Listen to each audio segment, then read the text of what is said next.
Howdy, And we're folks. back. This is HC, and I'm very glad to welcome the one and only Adam Holcombe to this corner of the interwebs today. Thanks for being here, Adam. Please sit there uncomfortably while I talk to the folks for just a second. Happy to Today's do video so. is the first of at least a couple that I'm doing for Self-Published Authors Appreciation Week this year. And um, once again, I'm going to attempt to focus on the publishing part of self-published authors. Um, we all have ideas, likely romanticized, about what goes into the authoring part of being a self-published author. And odds are that's why we appreciate them the most. But the more I learn about what these people have to do on the publishing side of things, the more I appreciate their efforts. So that's what I'm trying to get some more exposure, at least for myself. Hopefully, when you learn some more, you'll think the same way. Because as I understand, it's not just uploading a file to Amazon or Smashwords or whatever, and then kicking back and watching the money roll in. There's more to it, right, Adam? Absolutely. Okay, all right. So before we get into this, why don't you introduce yourself and tell the viewers a little bit about your books? Yep. So I'm Adam Holcombe. I've been an author a published author for about just over 3 years now. Is that I it? started with, yeah, Okay, Gam Gam released May 30th, 3 years ago. So, all right. um, yeah, it feels both short and long. Yeah. But yeah, so I started with a necromancer called Gam Gam, which is a part of my novella series, which is fantasy. Um, as you can see behind me, it follows an elderly necromantic grandmother who runs across a young girl in trouble and has they help each other out. Has found family, dealing with grief, stuff like that. And then those were actually written while I was taking breaks from my most recent release, which was Bounty Inc., which is a lot larger than a novella, Yes. which is behind me as well. Uh huh. Uh, and that is a sci-fi action adventure story. Kind of still has that found family vibes. That's apparently what I'm into writing. So that still shows up there, but it's a lot more kind of like absurdity to it with the humor. Or at least that's what I was kind of like aiming towards in some ways. Um and yeah, a little bit more actiony. Yeah. But so I have books on opposite ends of the spectrum. Short fantasy and long sci-fi. Okay. Well, you kind of answered my first question, which is, do you do one book at a time, or do you have various books at different stages of production? I so I still experiment with this. Okay. Originally it was I would focus on one thing and that's all I could do. But I would get burnout because Bounty Inc. was so long I needed to take breaks. And I ended up getting an idea for a necromancer called Gam Gam while I was in the middle of like kind of hitting that burnout stage. And I was bullied into taking a break to write it by Crystal Matar and CM Kaplan, as they like to be known for. But so I took a break to write it. It was originally a short story, so it was just supposed to be like a week or two break. It ended up being several months as I experimented with the publishing process and wrote that first. And then I took another break when I hit like a good stopping point for Bounty Inc. to do Wishing Stone again, because I didn't want to wait too long to release another book, especially since I had the idea for it already to go. But nowadays, I'm kind of doing a little bit of juggling. What I have been doing is about a half an hour before work each day. I've been writing when I have the time to do so. I've been writing like a draft through rather than like edits. So that's one story, which is another Bounty Inc. Spin-off story that'll be coming up. And then in editing, I steal my wife's Remarkable, and then I actually mark it up with like a pen, like the Mhm. virtual pen or whatever, because it's just easier for me to like understand and edit it, and I don't have to waste a bunch of paper. Um, but I'm doing that like in my evenings, so I'm actually working on two simultaneously, and then I have the third Gam Gam book out to Crystal Matar, actually, who's giving it a good read through to make sure everything is good with it, or where I can kind of add and modify. She's acting as like an alpha reader for me. Cool. Yeah, so I kind of have three things I'm juggling at once at different stages, though I'm only actively working on the two of them. So I'm kind of entering a juggling phase, but when I really get down into something, I typically have to focus on one. But I Okay. do take breaks. Okay. All right. Um, so you got the Gam Gam story, and you've got that, so you can send that off, and so now you can focus on the other two. Um, do you worry that too much time away is going to like get you stuck? I mean, do you feel like you have to be moving forward on all three at one time, or are you does your brain work better than that? I don't know what it is with me. I actually find time away is better than forcing myself to work on it when I can't. Okay. Um, Mhm. I I just hit like a patch where I was like busy with life, sick all the time because I have a young child under two Mhm. who goes to daycare. So I get all the So germs. yes, Uh, yep. so like I went through like a rough patch of not being able to do much writing because there's a lot going on. So I had like a long break, and when I came back from it, it really helped me kind of reorganize my thoughts almost, where Sure. the story is constantly in my head, but it shifts over time, and that shift can kind of really help me re-gauge what Oh, I want to sure. do. So I really like to view it as anytime I take a break from something, it's almost like my brain's telling me I need to take that break to figure out something that's missing, and then I end up Mhm. figuring that out, and it helps me kind of be okay when I have to take those breaks. So it's like Yeah. psychological in that Okay. aspect, but it Hmm. does every time I've adjusted or added or changed something, I feel like it's made it significantly better. And that break kind of got me there. So I'm like, even if it's making it take longer, it always helps me change it for the better. Sure. So I think it works out for me. I don't end up getting stuck too much unless I'm in like really early phase of like quick drafting it. I might get lost at where it is.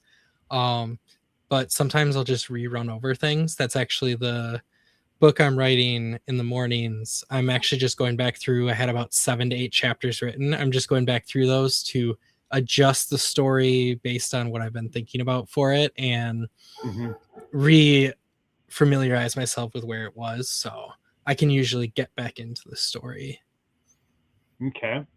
Um, so how many, if any, editors do you use? I typically, so for a necromancer called Game Game with my first work, I used three editors. I had um CM Kaplan as a dev editor when it was a short story.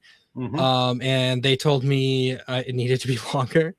Like you need to add like most of the comments were you need to add more here, you need to add more here, you need to add more here, and I'm like, it's already 10,000 words. It's longer than a short story is supposed to be, so it just became a novella.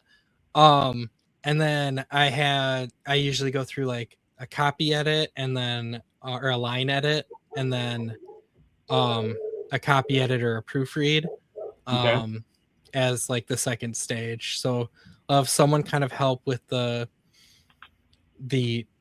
like flow of the story and everything, and then someone help with all my commas and punctuation that I mess up. Right. Yeah. So at what point do you decide? Okay, Do you line them up in advance? Do you get to a certain point, and then you're like, okay, now I got to go hire somebody?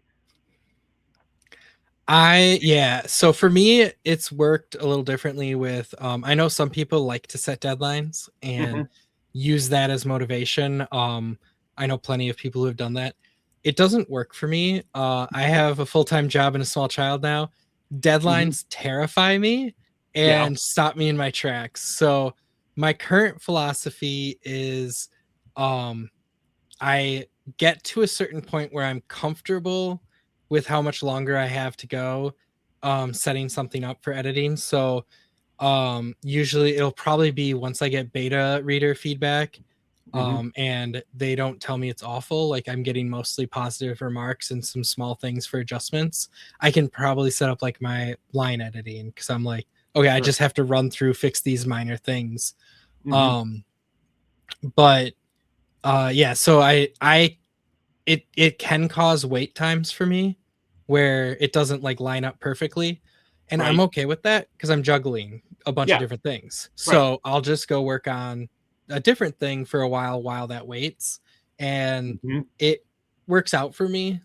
Some people want it out faster, so they'll do the deadlines and stuff, but it Right. works for me. Yeah. It puts a little bit of a delay on things. I think I was done with line edits for Bounty Inc. in June, and it didn't release until like October because I had a few things that needed to get done. Um, Mm-hmm. so I was able to send out. Actually, I might have been done with even the copy edit at that point. I think I was sending out arcs in like June. Um, but yeah, so I had to wait for like cover art and some other Right. things that I wasn't jumping on the gun for.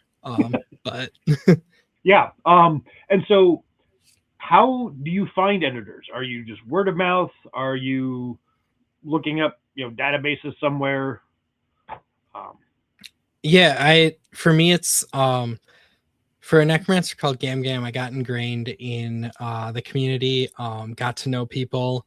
Like I said, Crystal mhm. was comfortable enough to bully me into writing it. Yeah. So they actually, I think, were one of the people to recommend, who I did for line editing, who is Taya Latham, who's TL Greylock. Um, Hmm. and I tried a few, I had a few other people that were recommended, and I tried some uh sample edits and went with Sure. Taya for a necromancer called Gam Gam. And she is wonderful. Um, so I found that through friends basically recommending who they've worked with before and who they recommend. And then for the copy edit slash proofread, it it was a friend of mine who I knew through social media, but not super well at the time, but then got to know more. And she was just starting out. It was Isabel Wagner, also known as Shaggy Shepherd. And Oh, okay. Yeah. yeah, so she was just starting out around the time that Gam Gam was releasing. So I'm like, I wouldn't mind having another look through this. So I was going to use her and try out using like a proofreader, is how she Hmm. started out. And she's kind of shifted more into copy edit role. Um, so yeah, I used her, and both did like an excellent job. So I've never really wanted to look for someone else. Right. Yeah. So when they can make it work, I just kind of keep going back to them. But Sure. yeah, so it's mostly people that I got to know through the community, and just took advantage of like the situations that I was able to find. Okay. And you just kind of led me into my next question anyway, a little bit ago. So at a certain point, you've got to start thinking this book needs a picture on the front, possibly a picture all around, for the dead tree stuff. Um, how at what point do you start thinking, okay, it's time for me to talk to a cover designer or an interior designer? Um, Um, so this, I don't know how many people do the same thing I do, but I'm I guessing have I'm going to get a there's different a bunch answer different. every time I ask them. Yeah. Yeah, so the way that I worked, I actually asked a friend who is both a writer and an artist, the amazing Kirsten Espinoza Rosero.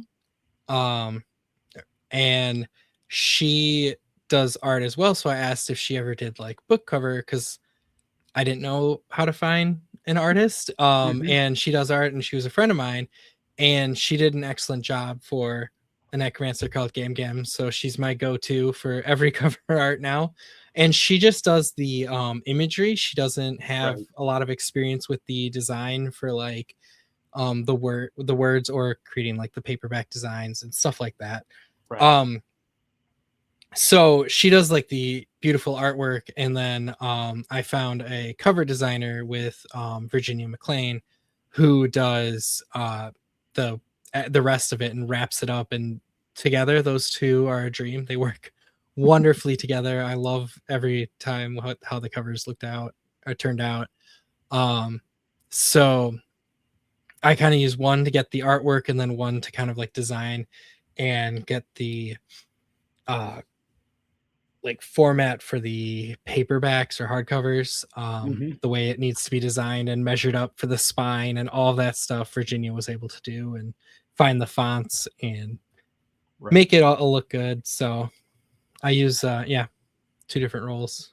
Okay. Alrighty. And where are you in writing when you start talking Oh then about yes. the cover? Yeah. I forgot that part of the question. um yeah, so I could do that pretty much whenever, but that one for me is more of like, when am I comfortable financially to do so, than it Oh, sure. is in time of writing. Mm-hmm. With having a small child, they're notoriously known for sucking all your money away. Right. um What is more so expensive, self-publishing or raising a human? pure money wise, I think the human Okay. got past All right. all of my debt, all of my all of the money I spent on publishing in a few months of daycare. Um, Okay. but yeah, so I'm like, they're not, books aren't that quite that bad. Okay. But yeah, so I've been kind of like, depends on the financial situation more than the writing, but I could do it whenever. I had the idea for what the cover was for um in the third Necromancer or third Gam Gam series or Mm-hmm. book, third Gam Gam book. I had an idea of what I wanted the cover to be for a while, where I could have probably gotten it done after like the first draft, as early as that. I'd probably want to wait until at least the first draft, so I have a good feeling of how the book is going to look and turn out, because it can change for me while I Sure. go through it. And um you don't want to feature a character that you end up killing or something. Yeah, or getting rid of. There's definitely a book I wrote where I just removed a character Oh, that was really? a POV of 80% through the book or something like that. Like, I'm like, they served no purpose. Like, that book got scrapped anyway, but Oh, okay. it had other issues. But yeah. Yeah. So like, I don't know how it's gonna turn out. And so it's good to know, or like when I have a better idea when I do it. Um but yeah, so then it gives me a better idea to like talk to Kirsten and be like, this is the vibes of the book. This is Mm-hmm. kind of what's going on, what I want to see on the cover and stuff like that. And then like so the internal like layout and all that stuff. Do you do that, or do you have yet one more Yeah. person? Internal layout for the most part is me. I do the layout through Atticus. Um and that it has a lot of good easy setup. I know it's kind of gotten really laggy recently. Hopefully that gets fixed. But its actual software has been pretty useful, Mm-hmm. in that very quick and easy setup. The I do have some imagery inside that um Kirsten provided me. I think of the Gam Gam 1 and 2 books, that it has like the cross needles Right. from the cover. I use those as like some imagery inside of the books for the chapters, and then I was able to kind of create some with some free to use image for Bounty Inc. So that ended up being pretty much all me for the inside for Bounty Inc. Okay. Alrighty. Um, and you mentioned both alpha and beta readers. The answer to my next question is: do you use them? Yes. How do you recruit these? Is this just from the community? Are you actually actively looking, or are people like, hey, dude, I volunteer? Like, how does that happen? Yeah, so I don't use alpha readers often. I typically call my wife my alpha reader. Sure, Her and I have very, very similar taste in books. So that she's helps. definitely like my target audience. So she's Hmm. always my first reader who tells me if the book is good or not, and what she likes and stuff. She'll be the first to say that she's not necessarily the best at being like, this is what's wrong or something like that. She might be like, I had some feelings like this and stuff. So she's not my she's more my overall vibes checker and Okay, to make sure that there's like nothing wrong. And she'll usually do that while I go through my own edit, and reading it and marking it up and everything. Um, and then after that, I'll do beta readers. Um, and those I have typically just kind of made a call out to the community. If I've had previous beta readers for a book like Gam Gam, I reached back out to them for the second one, sure. see if they had any interest. But usually I'll just kind of post around and see and try to collect whoever I can to kind of read through it. I have some friends who have now started doing that a little bit for me, Oh, nice. which is nice. Most of the time they're cheerleaders more than helping to find problems, but everyone Hmm. needs a cheerleader too. I like to have both. So Right. I can see someone say, "Hey, this is awesome," while someone else is like, "I don't get this." Yeah. So it helps cushion the blow. Yeah. Yeah. Frank didn't like this, but Steve kind of was pulling for this scene. So okay, I'm doing all right. Okay. Then at some point in time, you got to get down to things like getting an ISBN number, um, figuring out how when you're going to release the book, formats, what sites, all that stuff. I'm guessing by Bounty Inc. You kind of had an idea on how did what kind of learning curve was that, and like is that like when everything is done and dusted? That's when you start that, or have you started that months before? You, while you're Yeah, still in last edits or something. I can kind of touch on each of these like kind of stages. Like for example, ISBN. This is different for each country. Um Right. and the US sucks. Be straight honest. Okay. You have to hand over a forkload of money Hmm. for like a bunch. So like it's absurdly expensive to buy like one or five. So like the best thing to do is buy like 100 and you have them at much cheaper rate. Sure. Um except you're You can like do that at spending a bunch Costco, of money. right? So I hmm? You can do that at Costco.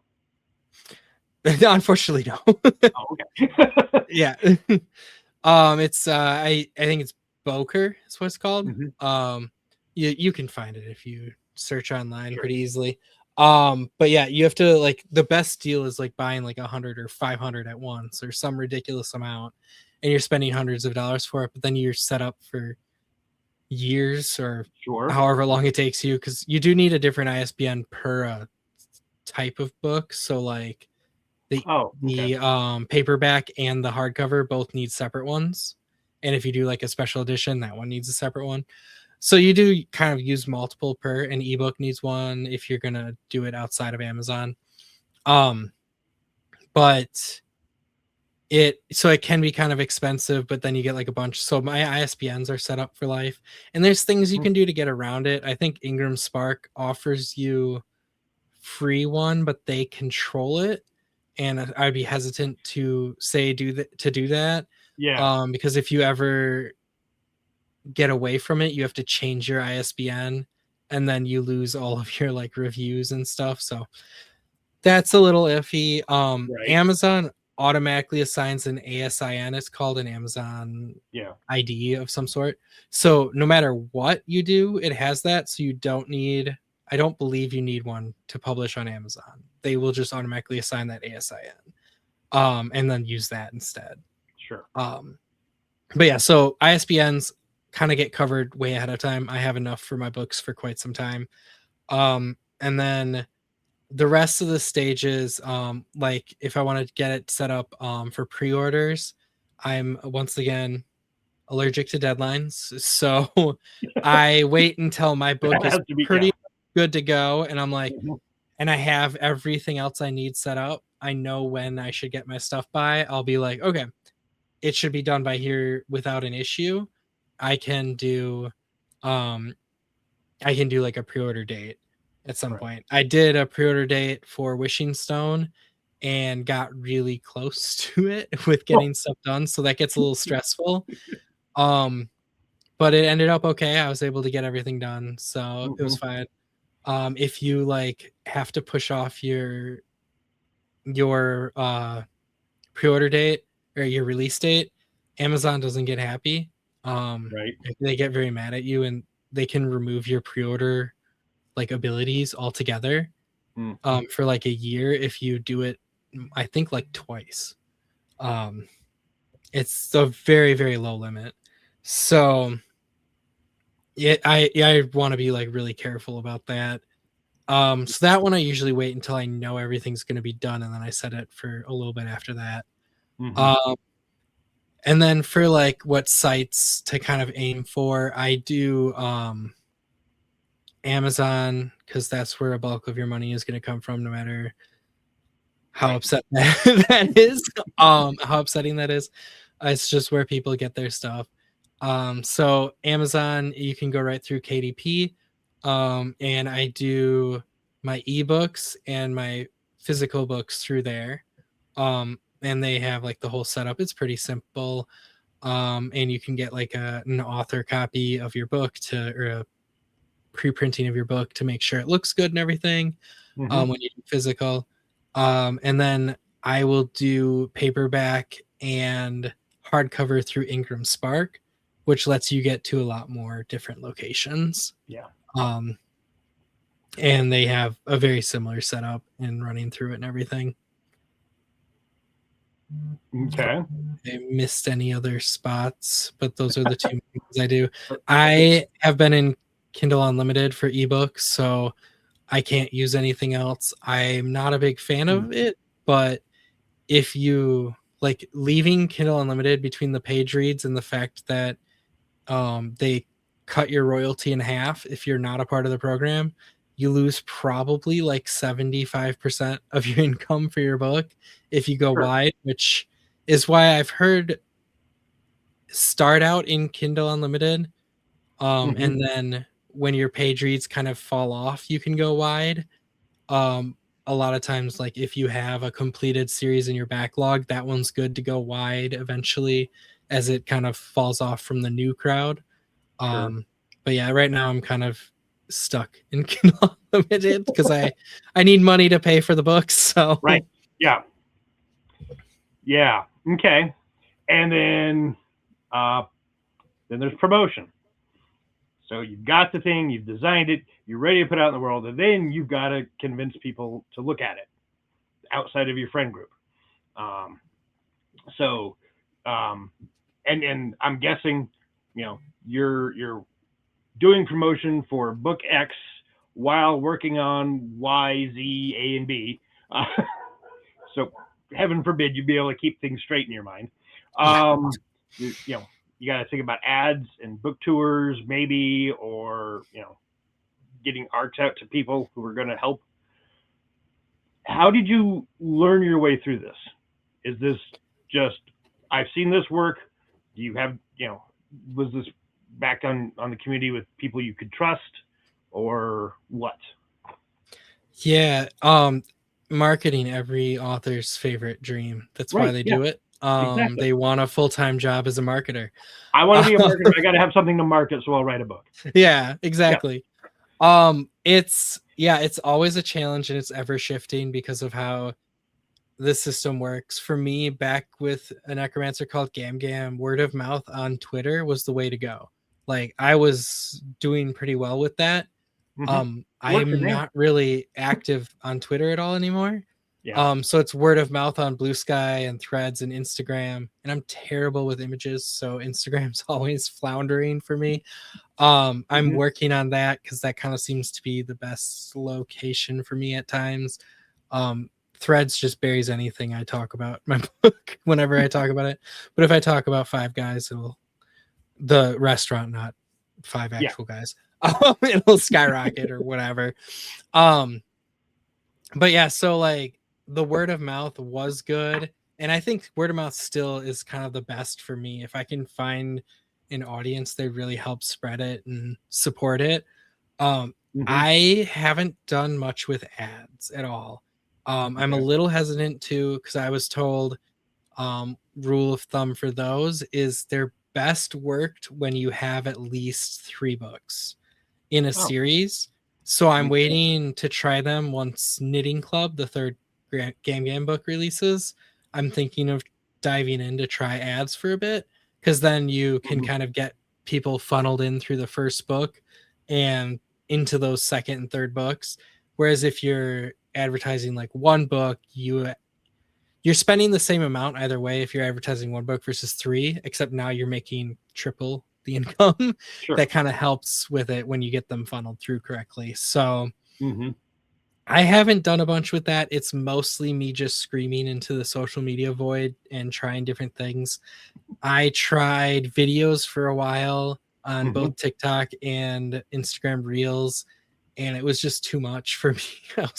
I'm not good with those, so I'm like, I have to creatively come up with these things, and I did it like almost every day for like 3 weeks or 4 weeks. Hmm. Um, and then something else happens when that crashes and doesn't work, and so it's always ever shifting. And it's always about kind of doing what you can to figure out what works, reaching out Yeah. to the community, finding friends, having people help support you, um, because maybe all you need is just some friends being like, or can you come boost this for me, get it seen a little Sure. bit.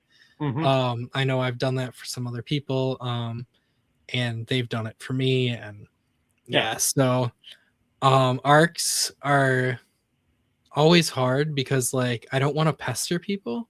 So I'll just kind of like yell out, like for Bounty Inc. I didn't want to reach out to my Gam arc readers and be like, do you want an arc? Because I'm like, they're so different. And a lot of like the themes can be the same, like the found family Yeah. aspect and a lot of like the mixture of humor and dramatic moments and stuff. But it is a sci-fi action adventure that's like a different tone than Hmm. my cozy-ish fantasy, little like laid back more. So I'm like, I wanted to kind of start fresh with a group for that book. Yeah. And so that was mostly just me kind of blasting out like, here's a forum, sign up if you want an arc. I if I saw people who enjoyed it, I would reach out and say, would you like one? If they didn't, if it's been a bit, I know I've done that a few times, or if someone expressed interest, I would read, and I know that they're a reviewer, I would be like, if you ever want review copy, I know a guy who has them. So it worked for at least one person relatively recently. So hopefully I'm excited Hmm. to see it, if they enjoy it. But yeah, so that one's always hard because I always feel awkward just going up to people and being like, do you want this? Unless I know for a fact that they would. Right. Um, and with it, yeah, with the shift from like Gam to Bounty Inc., I'm like, I don't know any of these people want this or not. So Yeah. for once you do it for one though, if you have like sequels, you can always email them, to kind of almost guarantee that they get a better look at it rather than screaming on social media. Sure. I think I got good amount of like arc readers just from that. Like, you guys read the first one, do you want to read the second one? And Yeah. pretty easy that way. And in your experience, are those worth it? Do they actually, the arc readers, does that turn into sales, or does it just turn into people who are getting free books from it? I absolutely feel like it's worth it. Okay. Getting, because a lot of people who That makes me read feel better. yeah, a lot of people who read arcs Hmm. tend to review and rate it, Yeah. uh, or they didn't end up getting to it or whatever, which is totally fine. I am of the belief that life happens. I'm a very slow reader, and deadlines scare me. I've maybe talked about that once or twice. Um, I've so got the vibe from for you. Yeah. that's for arcs too. I'm a terrible arc reader. Oh, I sure. don't offer it anymore. I tried for a while, and like deadlines would hit and I'd panic, and then I just shut down and wouldn't want to read. Um, and I'm like, Hmm. why? I like reading. Why are you doing this to me, brain? So I just always buy my friend's books now. I'm like, I'm gonna buy it. You can give it to me if you want, but I'm like, Yeah. I'm not guaranteeing it's coming out early. I'm buying it no matter what. Um, but for like my experience of having arc readers, like it's all, I always get ratings and reviews from them, like, or from a good chunk of them, and that Sure. helps build hype for the book. Right. And it I feel like it's always kind of driven sales upwards. I know for like Gam Gam, I was able to get quite a few. I did really well with that one because a lot of the early hype got it moved up a lot. Sure. And it helps that that book was shorter. Bounty Inc. I feel like didn't get nearly as many because it's so long. I don't think many people got to it before Yeah. the release date, which is totally fine. I get that, and I was expecting that. But Hmm. fun fact: ratings and reviews coming after release still are great. So Sure. Yeah. even if they're late, they really help out. But yeah, I find that like anyway, it's so hard to fight out there and get that rating review. Arc readers are one of the best ways too. I feel like they're most of the time do it. So it's always worth it for me.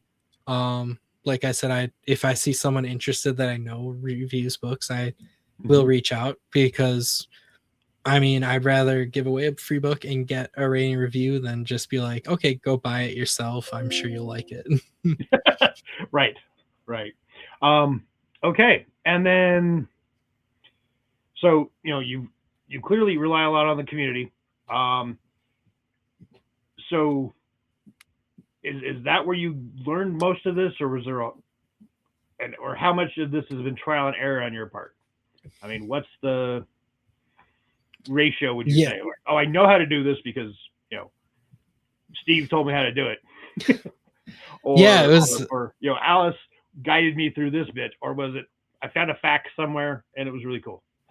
Yeah, I think there's definitely bits of each, but um, getting ingrained in writing communities, especially like on Discord, has Hmm. been a wonderful experience for helping get answers and questions. I got to be better friends with Crystal because of like a Discord that we ended up both being on. Hmm. Um, and I say ended up being on, I think it was their Discord that I joined. So I mean, not like it was a Odd that coincidence. you came across them. Yeah.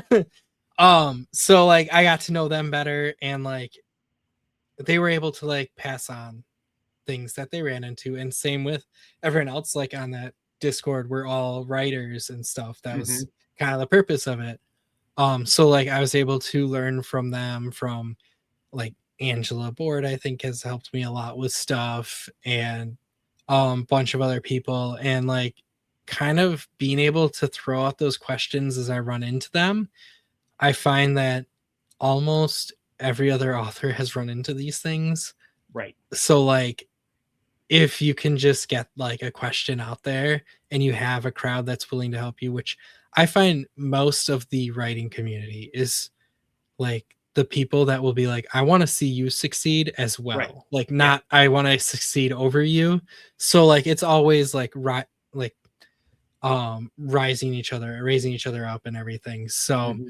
I find them very helpful and always able to like be at the ready to like answer questions and stuff. So anytime I kind of hit stuff, I would maybe like look into it on my own or trial and error with some things, especially if it's like how to do like this specific like software thing with this thing. Like Sure. maybe someone has that answer like right away, but I'm like I can also fiddle with it. But Yeah. I think it's kind of like a little bit of both, but I was always happy to say that if I ever needed the help, I had the people there to help me. I have the Hmm. friends that I've made over the course of several years, being able to like ask those questions and learn as I started out. And are you at the point now where you can be that guy for someone, or are I you feel still like, like yeah, talk to this person over here? I feel like I have helped out some people. I don't know if I can remember right off the hip bat like Sure. exactly what, but Oh no, no, I want a list of yeah, people yeah. that they owe me service. Just saying. I'll have it for the show notes. Um but yeah, so like I feel like even I mean sometimes it's even helping out people who I feel like are more experienced than I am. Hmm. Just being like what can I do for this, or like looking at a beta read or something like that and being able to comment on it, like being able to help out in ways. Like I feel like everyone always runs into some new issue with their stuff, but then Sure. other people always have a way of figuring out like, oh, have you tried this? Like this is why I handed off knitting club to Crystal, is I wanted another pair of eyes to just be like, does this still have like the early parts have the right feeling for a Gam Gam book? And if not, do you see like where I could adjust things just so it fits the same way as the other two books and it's not like, Yeah. I don't know, just completely different book. So like being able to like, I think I have that ability to give as much as take now, as I've kind of run through this 3 times now. um and it's kind of a learning experience both ways, because I feel like I learn as I help other people too. Hmm. um and kind of like grow from that. Yeah. Okay. Um, okay. So you're a writer, and we've got one, two, three, four, at least five um, employees, contractors, whatever, that you're using per book. I mean, this is you are an industry. Yeah, A small one, sure. I mean, you're not Sanderson with a full time staff or anything, but I mean, working on it. I just there you gotta go. Yeah, money to that pay tiny them. little thing. Yeah. So it's not just scrap, doing the writing bit, having a little brandy, puffing away on a pipe, and watching the dollars roll in. You're out there. And when you started, like, you know what, I want to play with writing. Did you imagine all of the ins and outs that you have to go through? Like, I gotta find, I gotta find these 5, 6 people to pay to help me. I can absolutely say I was not prepared the first time, or like not necessarily the first time, early on when I Sure. was first doing it. Mm-hmm. One of the things, I think it was in a Brandon Sanderson, one of his he has like the online classroom, like he records Yeah. his writing class. um I used that kind of helped propel me really early on, Mm-hmm. and get me started and everything. And one of the things he said was, if you finish writing a book, you've made it further than most people. Yeah. The gap between writing your book, or getting finishing writing your book, and publishing your book from the end of writing your book, is a lot smaller of a crowd. And like, so just finishing like a first draft to me felt like such a great step forward. So I'm like, early on, I was like, just finish stuff and finish Right. writing. Never had an idea for sure what was coming on with like after that, like what I would need to pay for and stuff. Yeah. um and that ended up coming from like, just as I got done with a good draft of Gam Gam, and Necromancer called Gam Gam, the first time when it was a novella. So after I've already hired um Right. Connor to help me out, I kind of like got more understanding into the different levels of editing, which I was not aware of early on. Like, they Mm-hmm. felt kind of confusing to me, but as a quick rundown, line editing kind of helps the flow of your story, making sure your voice stays strong and fits with your other stuff. And a good line editor won't overcome your voice. I know that can be a concern for some, Sure. but like, they'll like help you make your voice well known. Whereas I know, like, I just remember getting Taya's edits back, and it was just like red, like, all the way down. I'm like, oh my God. I'm like, I'm such a terrible author, and I'm like making these fixes and everything. And then I think I read through like afterwards, and I thought for sure the book was gonna like change because of like all the stuff that was changing. And I was shocked at like, this is just me, but better. Like, it sounds like Nice. me, but Mm-hmm. it's just, it helps smooth. And like, just that process helped me learn to do it better the second time around. Right. I think for Wishing Stone, I was like, my wife told me like my pre-edits sounded a lot more like my Gam Gam post edits than it did my pre-edits. So like, I made like a huge jump Mm-hmm. forward just with that. Sure. Um, so yeah, like, I was like learning that. So that's line editing. Copy editing kind of really helps with punctuation, grammar, stuff like that more. And guarantee, or like some continuity they can help with and stuff like that. Mm-hmm. And then proofreading is kind of like that last pass, making sure everything looks good, is in order, your commas are where they're supposed to be, your words are spelled correctly, stuff like that. Yeah. Um, and I try to use, yeah. So I was like looking into it and I'm like, I don't want to use all three. That's too expensive. So I kind of Mm-hmm. like, if I use one early on to kind of help with a good early pass, like Taya did, and then someone to help clean up everything after that when I kind of fix anything, add anything I need Yeah. to, just as in like another pair of eyes. That's kind of like where Isabel comes in to help, Mm-hmm. polish it off, make sure it is all looks good and stuff. Um, so then like I went for like that two approach, and I think that really works well for me. It doesn't break the bank quite so bad. Um, if you're good with English and grammar, you can probably kind of help take up that second role. Mm-hmm. I, as a writer, I probably shouldn't say this, but I'm like, I'm not the best at all that grammar and punctuation, especially commas. Um, Yeah. they're my nemesis. But yeah, so I was like learning that. And like I said with my cover art earlier, I'm like, I wanted one of my friends to work on it. So like I reached out to Kirsten, and like that was just like a learning process for her and me, like how it works, and like Oh, working so with this was her Virginia. first cover?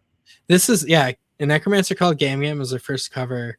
And then yeah, I don't I don't know for sure if she's done any covers. I know she's worked on special editions, but I don't remember if they were on the cover. I know she's done Yeah. interior art, Mm-hmm. which is her beautiful interior art for an anthology is why I wanted to go to her. Um, but yeah, so like these are kind of like her portfolio. Yeah. So Okay. if you like them, you know who to hit up. Um, but yeah, so that was kind of her first experience, my first experience, and then Virginia was like the experienced one telling us what to do and how to adjust it and everything, and kind of helped Mm-hmm. us pull it all together. So it was nice to have that like experience, whereas like, yeah, my line editor was someone experienced, my proofreader was someone newer, and kind of like building off of each other and stuff. Yeah. um yeah, it was a lot of just kind of asking around what to do and experimenting with what works for me. um that ended up getting me to where I like needed to be. Mm-hmm. Okay. All right. Well, I think we've covered. Is there anything else that you think, I should have talked about this? I can touch on audiobooks if you want. Oh, sure. Yeah. Yeah, I actually kind of thought about this. So I only have the one audiobook right now, Mm-hmm. because they are really expensive unless you want to be owned by Audible. Right. Um, This is what unfortunately, I understand. yeah. So it's gonna take some time. I'm looking to like save up the money for Wishing Stone, soonish. But that process for me looked like, so you can go through ACX, seems to be the most popular way, which is the Audible owned like um Mm-hmm. company that does things. But good thing about ACX is you can either do royalty share, which is what gives Audible the exclusivity Right. to it until you pay off basically your narrator, or you can just pay your narrator, or you might be able to do like 50-50. um so it does give you the choice to pay off your narrator. If you pay off your entire narrator, you can be wide or exclusive. They give you better deals for exclusive, Mm-hmm. obviously. um but yeah, so you can go through ACX. I went through a different company that I don't remember the exact name of right now. It's a AB Studio, I believe. Antoine Bandelet, I believe his name is the guy who runs it. um Alchemy of Sorrow use them for their uh audio Mm-hmm. narration, and they were recommended by Virginia, who led that anthology. So yeah, I went through them and was able to, like, you submit a part of your book to be read. You get some samples for the people who want to do it, and you can pick. And ACX works pretty similarly to this, from my understanding. So you get to hear your voice or your book read to you. it's weird to me. Like hearing it I was gonna performed ask. is really weird and almost uncomfortable at times, Okay. unless you're like really into like I think you get used to it eventually, especially because you have to listen to it so many times. But it was a really odd experience at times. I know a lot of authors don't like being perceived, so that is the number one way to be. But yeah, it's an odd experience to hear it. But yeah, then you can work with them. They do the recording. You can like listen through, see if there's issues, get that and everything, and then you can upload those files to various different places. I go through ACX directly for Audible, Hmm. but I am wide, so I did put up on Author Republic. It's called is the site that kind of like helps you get to everywhere else. Okay. There might be a few places that I'm supposed to go to directly. I don't know offhand, but this gets the big ones like audiobooks.com, Spotify, Libro.fm, gets you Hmm. into libraries if you want to be in libraries, Oh, right. stuff like that. Um, so that's another tool that I've used. It's more expensive route unless you can do the royalty share stuff, but Hmm. I know a lot of people who, me included, like the faster way to read for them is audiobooks. I do it during dishes. Sure. Yeah. I do it during grocery shopping, so I don't have to hear people try to talk to me Hmm. for whatever Hmm. reason. um, and yeah, so like I end up going through audiobooks a lot faster than physical. But it's definitely opens up a new source to kind of get more readers. Right. And yeah. Yeah.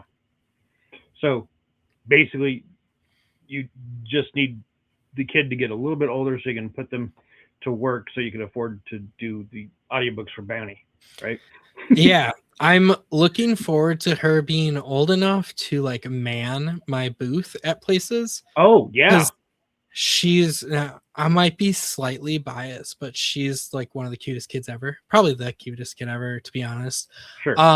And so using her face to like bring in and generate income will be a lot helpful, very helpful. Yep. Yep. I can say that I have succumbed to that at events. Uh, so yeah, no. Okay. Well, and not to put any pressure, absolutely not. When is the next within like say 3 4 month period? When is your next target date for the Gam Gam? Um, is that um could be the next one that comes out, right? I'm actually putting a lot more work into Oh, a prequel to Bounty Inc.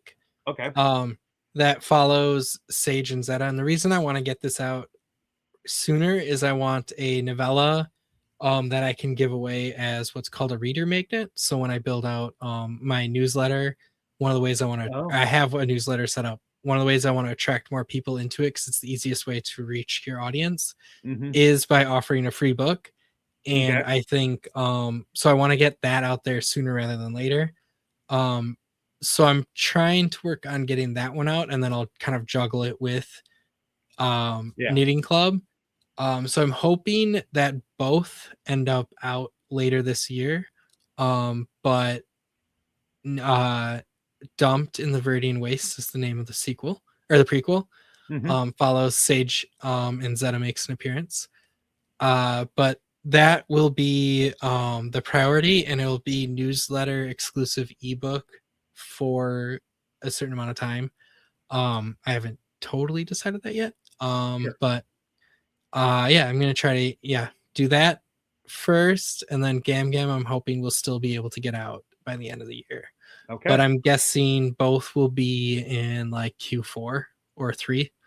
I mean, we're already in Q2, so I'm guessing Q4 um Yeah. will be the case. I'm hoping I can get them both out before the end of the year. All right. Okay. Well, thank you very much for your time. This went a little bit longer Of than I was course. anticipating. Hopefully, it didn't interfere with your evening. Um, I thought this was great, and I hope you enjoyed it yourself. And Yeah, I am absolutely. going to hit end. All right. There we go.